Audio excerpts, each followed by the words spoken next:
Because when the time comes, you want to be ready, and I think that's key because the opportunity could present itself, but you may not be ready yet. But I think if you stay ready, you don't have to get ready.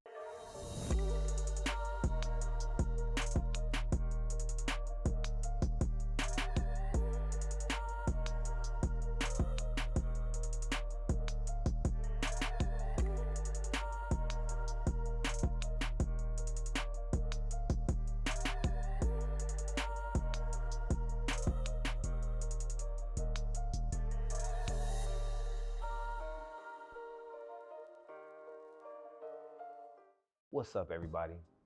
Now, I'm sure many of you have spent multiple nights binge watching the shows like Insecure and the Black Lady Sketch Show. I know I have. Today, we get to talk to Kindsey Young, one of the voices behind those characters we all know and love. Now, it's not easy being a writer in the industry today, but today she's going to share a little bit more about her journey. Come check it out. I'm sitting here with the famous Kindsey Young. Oh my God. What's up? What's up, Demetrius? Thanks for having me. Oh my God, thank you for being on the show. Listen, how long have we tried to do this? Maybe like 6 months. 6 or 7 months? Yeah, a minute. Listen, I would see you on the elevator and I would be like, Kindsey, listen, I'm gonna get you on the show. I know you have a story to tell, I'm gonna get you on the show. I went to see Kindsey for, another 3 weeks? But that's because this guy is P. Diddy of our building. He's like, anytime I see him in the elevator, he's like, hello. He's pointing, he's on the phone. He has an entourage, he has bags. I'm just like, where are you even? Stop. Where are you even going? She's being dramatic. She's being dramatic. Listen. I'm really not. Listen. It's like, yeah, you're like famous. But I'm not famous. Always not busy. Famous. Always busy. I'm just trying to get on your level, okay? You over here in LA doing big things. We neighbors, so we both here in LA. Okay, doing listen. Big things. Our floor. It's pretty lit. It's the lit floor, right? Yeah, 6th floor. Yeah, it's pretty lit. We're doing it. At least, what's funny is we say that, but I only know you. That's true. And I don't know nobody else on the floor. I've seen a couple of other people on the floor, and we've done like the head nod thing. Yeah. But we don't. What's the awkward head nod thing? Just like. Do you do up or down? Like. I think I go down because up feels a little too like. Too masculine. Yeah, for me. So I'm just kind of like acknowledging, like, I see you versus like, what up? You know? That's so funny. Kindsey, yeah, it just depends. Thank you for being on the show. Thank you for having me. So, I love it. You know, you're out here doing just amazing things in LA, as I said. You've written on Black Lady Sketch Show. Mm-hmm. You've written on Insecure. Mm-hmm. What else am I missing? And I wrote on Grand Crew, which is a comedy on NBC, and currently right now we're writing on season 2. And then I've worked on like a puppet show on Apple TV. It's a kids show. And then I've done, as an assistant, did some stuff for Grownish and Blackish, and yeah. How you feeling? So I feel good. I feel great. I feel like, it's just the beginning, kind of, and I have a long way to go to get to where I want to be. Do you really? But yeah, I do. But I'm excited for the progress, and success that I've had so far. I find it amazing that you say you have a long way to go, because if you really think about it, it's a moment of gratitude. If you really think about it, you're living out somebody else's dream at this very moment. Thank you for saying that. Yeah, I'm living out my own dream, honestly, at this very moment. Like, I didn't imagine I would be here 5 years ago. And it's been kind of like a fast track, like, career thing. It's just kind of been like, and I thank the community for that. Mm-hmm. Just like the community that I have out here, just being like, oh, everyone wants everyone to be working and busy. So if an opportunity presents itself for somebody I know and we have a good relationship, they let me know, and vice versa. So it's been like a nice, tight-knit, like, writer world for me out here so far. I love that. So you said you didn't know you would be here at this point. I didn't. 5 years ago, I was, in the DC area, working at a college for the deaf and hard of hearing. I was doing like a bunch of like producing and directing and editing and writing, but it was for like the digital space for the university. So it was kind of like not really doing exactly what I wanted to do. But then at that point I was like 26 and I was like, okay, I'm gonna move to LA now. Like, I think it's time for me to do it. Mind you, I had been saying I was moving for like 5 years, but it took me like 5 years to finally be like, okay, this is the time. Did you feel like it was that feeling inside of your gut that was just slowly brewing? Like, It was. LA is probably where I should go. It LA? was, because in my heart, I was like, I know I want to be a screenwriter. I know I'm meant to be a screenwriter. And of course, I can be writing screenplays and whatnot while I'm here in Maryland and DC, but I know LA is where it's at. And then when I would talk to anyone, they'd be like, well, you're not serious if you're not in LA and this whole thing. So then an opportunity presented itself for me, and I took a shot. I took a chance on it, and then they got me out here. Hey, Insecure fans. So how would you like to work with us for season 2? Here's how. Grab your BFF. Hey, girl. How you doing? And make an Instagram video and tell us why you would be the perfect addition to our behind the scenes team. HBO put out this contest, an Insecure on set contest. Some of y'all might remember that if you were on Instagram back then. But What was it? It was called the Insecure on set contest. That's Okay. literally what it was called. And I had only heard of it because a bunch of people had started sending it to me and were actually sending it to my best friend too. And they were like, yo, Kindsey, you should do this. You should do this thing. And I was like, what is this? Then my mom was sending it to me. Then I saw it myself. Basically, the contest was if you feel like you are meant to work in Hollywood and, all that kind of stuff, submit an Instagram video with this hashtag explaining why you and your best friend would be the perfect fit to work on season 2 of Insecure as as production assistants, right? So at the time I was like, a production assistant, heck yeah, of course I want to do that. Even though I knew what it entailed, it was just kind of but I was like, I think we should do this. I feel like we will win this contest. So we did the contest. We did the contest. I know, right? I'm like, I know he's gonna ask. We did the contest. We basically did a rap for our contest. Don't ask me to spit the bars because I'm not gonna do it. I know you're going to, and I'm literally telling you I won't. But you can Google it for yourself. But 2 awkward black girls from the real HU became best of friends by hitting this move. We was roommates making meals out of nothing, rapping all the time, talking like we was something. Not new to this, true to this, green screen enthusiast, right to editor. You know you could get used to this. I move my body to the beat, pretty agile on my feet. Got my wizard from the streets. Any test, I got the lead. The best duo. Yeah, that you do know. Bosses, Hugo. 1, 2, 3, 4. We dope, we know. Big ass egos. What was that supposed to say right here? Balling free I throws. thought it was Future Cleo. No, or maybe it was we want on the show. And we ended up winning the contest. It was a 30-second video. And it was thousands and thousands of submissions. So we were looking at the submissions like, nah, we can beat that. We can beat that video. That's trash. We can beat it. Boo, they suck, blah, blah, blah. Let's make our own. So we did it. I used the equipment from my job, the production. I used the studio. We had a green screen, cameras, all the things. So I was like, we just gonna break in to my job on Saturday and Sunday and shoot everything we need to shoot and use all the. They're probably watching this, so.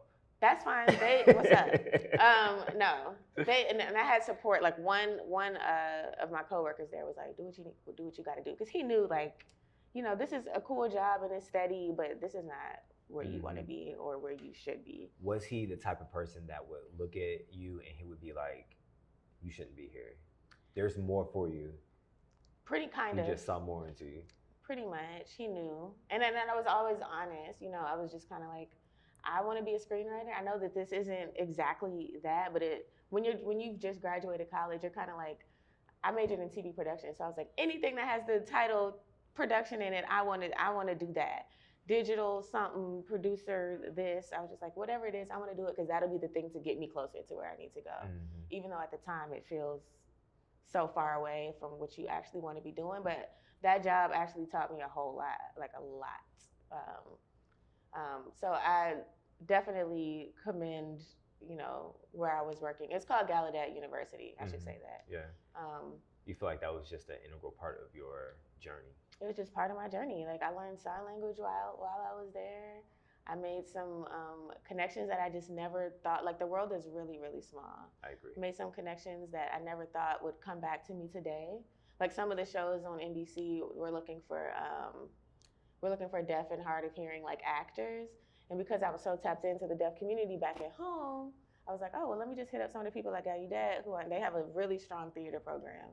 And so we kind of did that. So it was just kind of full circle. I just never thought that I would be somebody to, be the one to make that connection, but it worked out. Jonathan McReynolds mentioned in one of our interviews he said that when you look back at where you are today and you're questioning how was it all going to come together, he said that there's little God winks.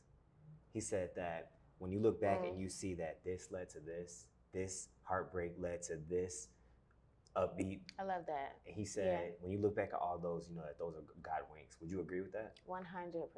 100%. Like, I can definitely look back now and see, like, oh, okay, that moment directly correlates to this moment that I'm in now. And multiple different, like, just multiple moments that I can, like, pinpoint to. So 100%. And there's also the bad wink where it's like, don't do it, you know? So it's just kind of about following your instincts and like trusting your gut. I'm really big on that. And I don't think any opportunity that is for you will miss you, ever. Ever. Literally ever. So, you know, I think if it's meant for you, it'll be yours every time. It sounds like you're in a state of a flow, right? Yeah. And I say a flow meaning that you're not forcing an opportunity. You're not forcing something to happen. But I feel like a lot of people, they get into this habit of forcing an opportunity that they really, really want. Mm-hmm. What advice would you give them to help them just go with the flow and help them understand what's that feeling that they're feeling inside that'll let them know that you are on the right path? What was that for you? Finding peace in when I'm doing my work and like finding like there's like a burning feeling in your gut that, you know, like this is what, like we were just talking about, you were like, this is what I love doing this, you know, and I can tell that you like love doing this. So for me, it's like, I don't, in my life, like outside of professionally and career stuff, I don't like doing stuff I don't want to do. You know what I mean? Genuinely, and especially as like an adult, it's just kind of like, no, I just don't want to do that thing. So I'm just not going to do that thing. You just don't do it. I just don't. And I just don't lie about it either. Yeah. Just kind of like, it's not the energy I want right now. I just don't want to do it. Maybe I'm lazy, maybe I'm busy, maybe I just don't want to, you know? But I think if you have that burn in you, I think as long as you're doing everything you're supposed to be doing and feel like you're putting your best foot forward and, you know, perfecting your crafts and researching and practicing and constantly learning, that you're just helping put yourself in the place that you're supposed to be. Because when the time comes, you want to be ready. And I think that's key, because the opportunity could present itself, but you may not be ready yet. But I think if you stay ready, you know, you don't have to get ready. Mm-hmm. And I think when it's your time, it comes and finds you, and you'll be ready for it. And it's just like just like a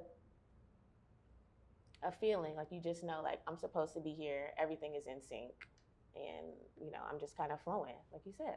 I agree. So you left DC. Mm-hmm. You obviously got the job after you did the rap. You left DC. You moved to LA, and now your first job was on the set of Insecure, right? Yeah.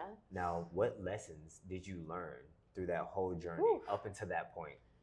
Give me the lesson that really made you pull on every emotion and figure out, where am I going to go?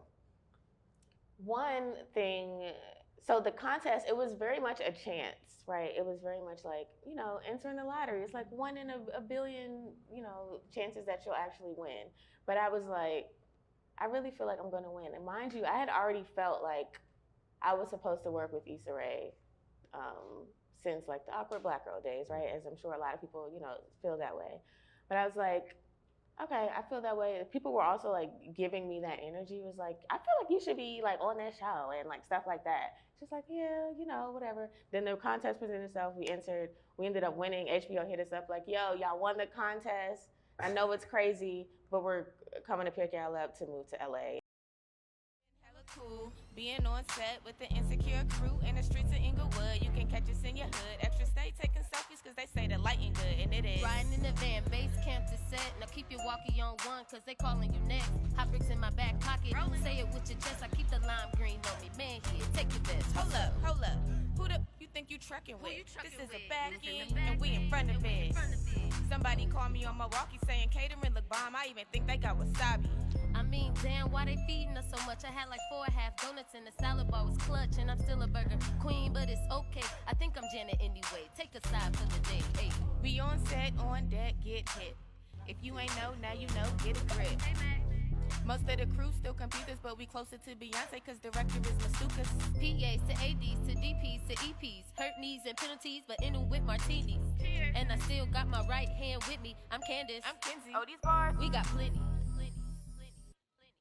What work did you have to do to get to your true authentic self? You know, being authentic, being our true authentic self is like a big talk right now. Right. Everybody wants to work with the authentic people. Everybody wants to be around authentic people. Everybody wants to be an authentic person themselves. Of course. So, did you ever have imposter syndrome, or did you ever have other situations where you had to dig deep, go internal, and fight that?